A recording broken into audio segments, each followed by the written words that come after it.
Hello guys. तर आज मी या थार रिअर व्हील ड्राईव्हचा which LX hard top diesel या गाडीचा रिव्ह्यू करणार आहे आणि जो माझा ओनरशिप एक्सपिरियन्स जो आहे तो मी सांगणार आहे. आता त्या ओनरशिप एक्सपिरियन्समध्ये जे पहिली जी गोष्ट आहे की गाडी किती किलोमीटर्स चाललेली आहे. ठीक आहे, तर माझ्या गाडीला झालेलं आहे 1 वर्ष आणि ऑलमोस्ट 6 महिने तुम्ही म्हणू शकता. ऑक्टोबर 2024मध्ये 28 ऑक्टोबर 2024मध्ये मी गाडी घेतली होती आणि जर बघायला गेलं 2024मध्ये आणि 25 या 2 वर्षामध्ये मी गाडीचं ऑलमोस्ट जी रनिंग झालेली आहे ती झालेली आहे 34,690 किलोमीटर. आता याच्यामध्ये तुम्ही आहे ना दोन्ही गोष्टी इन्क्लूड करा. सिटी ट्रॅव्हल पण इन्क्लूड करा, विलेज ट्रॅव्हल पण इन्क्लूड करा, खराब रस्ते पण इन्क्लूड करा आणि आपण हे म्हणू शकतो की बेस्ट रोड्स पण तुम्ही इन्क्लूड करा. आणि या सगळ्यांच्या ड्रायव्हिंगच्या एक्सपिरियन्सनुसार मी तुम्हाला सांगू इच्छितो की गाडी एकदम बेस्ट आहे फॉर एनी टेरेन. कोणत्याही प्रकारच्या रोडसाठी ही गाडी एकदम कम्फर्टेबल आहे.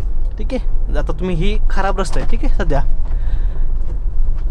आणि पावसाळ्यामध्ये याच्यापेक्षा जास्त खराब रस्ता होतं बरं का. अजून आता सध्या पावसाळा काय स्टार्टिंगचं फेज आहे बरं का. स्टार्टिंगचं फेज असल्यामुळं सध्या एवढं रस्त्यावरती घाण नाही आहे, परंतु जर का तुम्ही बघितलं तर सगळ्यात खराब हा रोड आहे. ठीक आहे, याच्यामध्ये तुम्हाला का पूर्ण गाडी तुम्हाला जंप करताना पण दिसेल. ठीक आहे,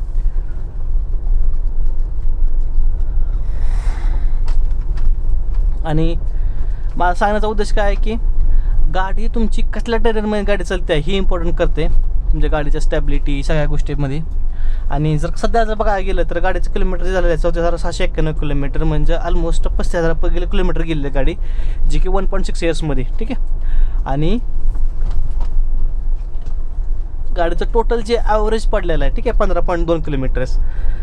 आणि एक जो सगळ्यात मेन इश्यू जो आहे जो की मला खूप जणांकडून ऐकायला आलेला आहे की गाडीमध्ये तुम्हाला DEF डिझेल एक्झॉस्ट फ्युअलचा काय प्रॉब्लेम येतो का, हे एक सगळ्यात मोठा प्रश्न होता. तर डिझेल एक्झॉस्ट फ्युअलचं का तुम्हाला सांगण्यात गेलं तर मी सध्या आतापर्यंत जे फ्युअल यूज केलेलं आहे, डिझेल एक्झॉस्ट फ्युअल जे यूज केलेलं आहे, एक ते इंडियन ऑइलचे यूज केलेलं आहे जे की मी डायरेक्ट 20 लिटरचे बकेटच आणली होती. आणि सेकंड जे आहे ते आहे आपल्या गाडीचं महिंद्रा शोरूमचं, जे की त्यांच्याकडून जे येतं का ना महिंद्राचं DF, तर ते यूज केलेलं आहे. तर तुम्हाला सांगतो मला दोन्हीमध्ये काहीही प्रॉब्लेम आलेला नाही हे. ठीक आहे, जे महिंद्राचा डिझेल एक्झॉस्ट फ्युअल आहे त्याच्यामध्ये मला एकदा प्रॉब्लेम आला होता, परंतु तो प्रॉब्लेम मी सिटीमध्ये गाडी चालवल्यामुळं आला होता. ठीक आहे, आणि सिटीमध्ये मी 2-3 दिवस ह्याने रेग्युलरली गाडी चालवतो त्यामुळे मला तो प्रॉब्लेम आला होता. आता ह्याच्यामध्ये सायन्स काय पाहिजे पाठीमागचं. तर डिझेल एक्झॉस्ट फ्युअल जे आहे, तुमची जर का गाडी कमी ॲक्सलरेशनमध्ये चालत असेल तर त्यावेळेस तुम्हाला ते ह्यानं चॉकअप होऊन जातं किंवा ते क्लॉग होऊन जातं. क्लॉगिंग इन द सेन्स की जसं की गाठून येतं ते. ठीक आहे, मग ही प्रॉब्लेम मेनली कधी आहे माहीत आहे का. आता शिव मला का नाही वापसोबत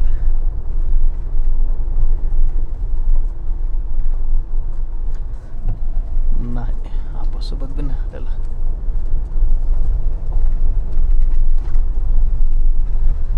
तर युजली हा प्रॉब्लेम, अरे लो प्रेशर कसं काय आलं.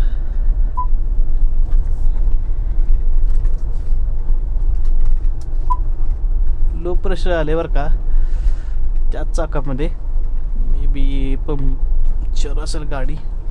ठीक आहे, लेट्स से. तर मला ओव्हरऑल काय सांगायचं आहे माहिती आहे का की जेवढं पण तुम्ही गाडीला कमी ॲक्सलरेशनमध्ये गाडी चालवत चालता तुम्हाला तो प्रॉब्लेम येणार आहे. डिझेल एक्झॉस्ट फ्युअल काय एक्झॅक्टली काय करतं माहिती आहे का, ते जे अनबर्न पार्टिकल्स असतात जे की पोल्युशन कॉज करतात, कार्बन पार्टिकल्स जे पोल्युशन कॉज करतात डिझेलचं कंप्लीट बर्निंग न झाल्यामुळं, तर ते जे शेवटचं जे पोल्युशन जे होतं त्या पोल्युशनला कम्प्लिटली ते जे पार्टिकल्स आहे कम्प्लिटली त्याला बर्न करतं. That is the use of diesel exhaust fuel. आणि माझे खूप असे मित्र आहेत बघा ज्यांची गाडी डिझेल गाडीच्या व्हॅरियंट आहे त्या गाडीचा तसाच प्रॉब्लेम आहे त्यांना की जर का त्यांची गाडी पहिली नाही तर एका वर्षामध्ये त्यांच्या गाडीचं जे रिजनरेशनचं इश्यू आहे तो रिजनरेशन 8 वेळेस करावं लागलं त्याला. त्याच जर का माझ्या गाडीचं कम्पेअर केलं तर एका 1.5 वर्षामध्ये फक्त एकदा रिजनरेशन केलं मी. ठीक आहे, का तर माझी गाडी रोडवर पण पळते. ठीक आहे, अजून दुसरं काय सांगायचं गेलं तर या गाडीमध्ये आहे ना तुम्हाला काहीही ड्रॉबॅक नाही. एक ड्रॉबॅक जो आहे जो की फॅमिलीसाठी this is not the comfortable car. ही कार काय फॅमिलीसाठी कम्फर्टेबल नाही.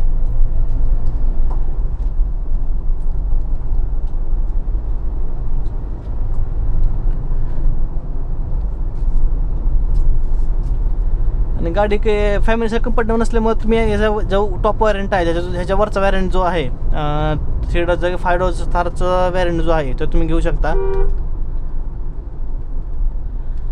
आणि मी म्हटलं की चला आता एक भावाच्या मुलाला आलं ना शिवम.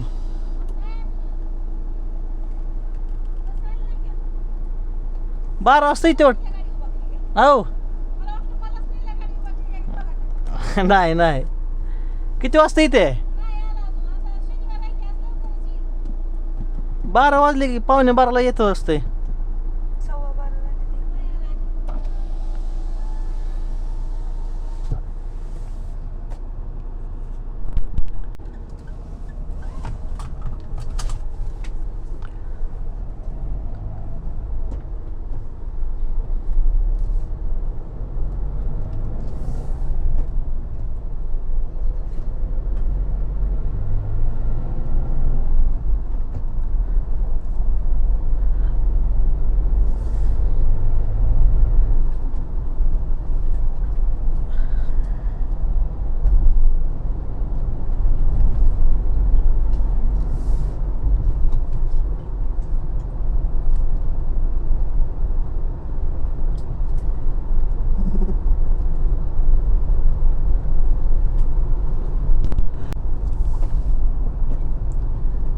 तर आणि तुम्हाला मी आज गाडी आहे ना एकदम खराबच्या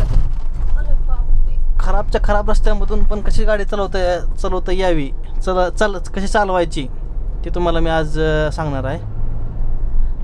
आणि एकदम आपण खराब रस्त्यामधून गाडी चालवून बघणार आहे आज एक्स्ट्रीम रफ रोड कंडिशनमध्ये. पुढून स्वतःच्या पाठीमागून जाऊया. एवढी सोलर मधलं म्हणजे काय म्हणतात त्याला वीज जनरेट करत आहे तेवढी आपल्या गावाला पुरल का? पूर्ण उरते त्यामुळे तर 24 तास लाईट चालू झाली. मग काय भरपूर जनरेट करत असते ते सोलर. पावसाळ्याचं कमी करतं पण युजली भरपूर असते.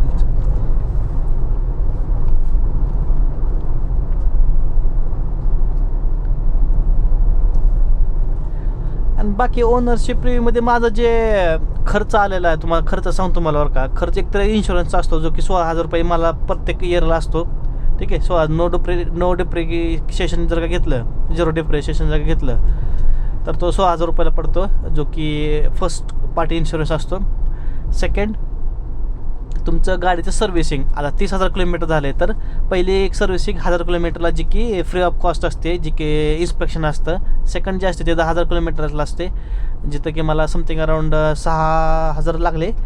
नंतर परत अजून 20,000 किलोमीटर्सला एक सर्व्हिसिंग असते जी की मला लागली होती 7,000 रुपयाच्या आसपास. एक थर्ड सर्व्हिसिंग जी की 30,000 किलोमीटरला असते, ज्याच्यामध्ये लेबर कॉस्ट इन्क्लूड असतं बरं का. सो ती एक आहे जी की मला 8,000 रुपये लागले, कारण की जसं लेबर कॉस्ट इन्क्रीज होईल म्हणजे जसं थर्ड सर्व्हिस फ्री नसते, सेकंड सर्व्हिसपर्यंत फक्त फ्री असते.